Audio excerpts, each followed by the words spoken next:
Salut les loulous, j'espère que vous allez bien. Une vidéo toujours dans le prolongement de l'explication de ma vocation.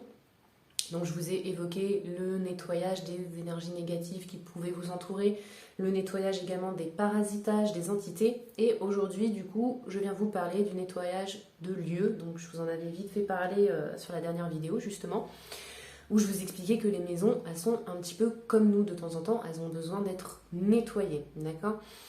Selon le lieu sur lequel elles ont été construites, les personnes qui sont passées leur âge aussi dans le temps, et également le changement de propriétaire, etc., et des événements qui se passent dans la maison, les énergies vont être différentes. Soit elles peuvent être lourdes, elles peuvent être négatives, ou alors elles peuvent tout simplement être légères et être en cohérence avec vous. Okay, c'est un petit peu comme pour les personnes finalement. Lorsque vous rencontrez une personne, vous sentez soit quelque chose de lourd, soit quelque chose de bien. L'échange peut être fluide ou tout le contraire. Pour les maisons, c'est exactement pareil. Il y a des maisons qui vont vous inspirer confiance et d'autres qui vont juste vous donner envie de repartir en arrière. Ok ? Et bien ça, c'est les énergies donc de la maison, de ce qu'elle dégage, des choses qui ont pu se passer. Alors comment on vient nettoyer tout ça ?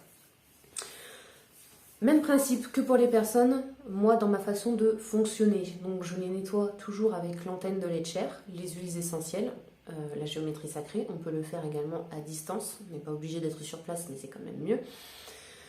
Je suis aussi énormément dans ces nettoyages-là sur la communication avec ce qui se passe de l'autre côté, d'accord ? Parce que j'ai besoin d'avoir des informations vraiment sur le lieu, d'accord ? De savoir s'il y a des défunts, d'autres types d'entités, des énergies négatives, des résidus, des portails, enfin bon, il y a énormément de choses qu'il peut y avoir donc dans les maisons, qui soient restées en fait, et qui n'ont pas lieu d'être ici. Donc du coup, on fait un petit coup de nettoyage, d'accord ? Vous pouvez par exemple passer de la sauge, Palo Santo, vous avez aussi l'encens de benjoin. Ça va déjà permettre de faire un petit coup de nettoyage dans la maison, d'accord ? Mais s'il y a besoin d'un nettoyage en profondeur, ça ne va pas suffire, d'accord ? Dans ces moments-là, c'est comme si vous passiez en fait l'aspirateur dans votre maison, vous enlevez les poussières, mais vous ne nettoyez pas les taches qu'il y a au sol. Dans ces moments-là, c'est un coup de serpillière qu'il faut passer, ok ? Il y a également parfois donc, des maisons qui sont récentes, hein, ou même, je dirais plutôt anciennes, dont vous avez fait des travaux dedans. Donc ça, c'est Patricia Daré qui en parle dans son livre Il y a quelqu'un dans ma maison, c'est le titre. Elle explique dedans que lorsque vous venez d'habiter dans une maison, que vous venez d'arriver et que vous faites des travaux, que vous cassez des murs, le fait de casser en fait ces murs vient libérer des mémoires. Donc, pour certains, peut-être que vous habitez dans cette maison depuis un certain temps, et au moment où est-ce que vous vous êtes décidé à faire des travaux, de casser des murs, il y a des manifestations qui se produisent, d'accord ? Donc c'est tout simplement parce que vous avez libéré des mémoires, ok ?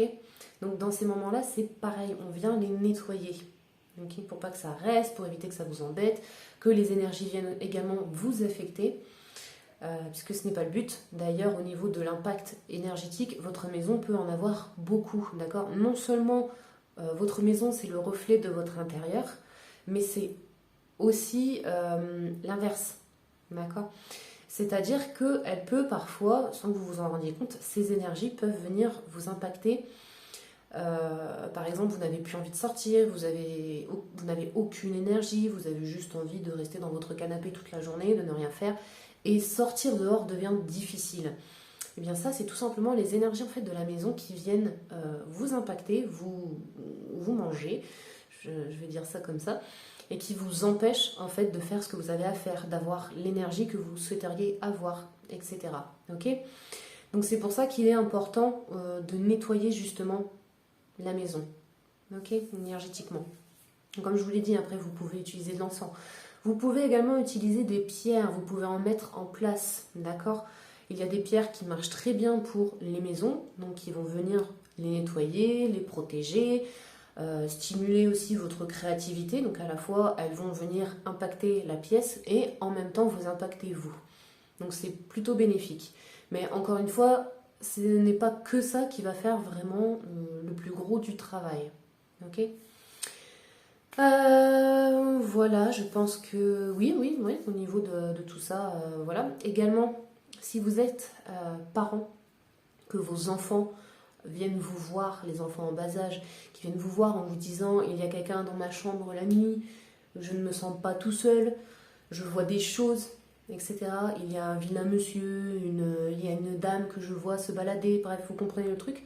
Les enfants sont extrêmement réceptifs par rapport à ça, puisque eux, ils sont totalement ouverts, d'accord. Leur troisième œil, tout est ouvert en fait, et ça leur permet de capter justement encore mieux les énergies qui se situent de l'autre côté. Donc si vos enfants viennent vous voir pour ça, c'est que probablement il y a justement une entité ou quelque chose en tout cas dans la maison, d'accord.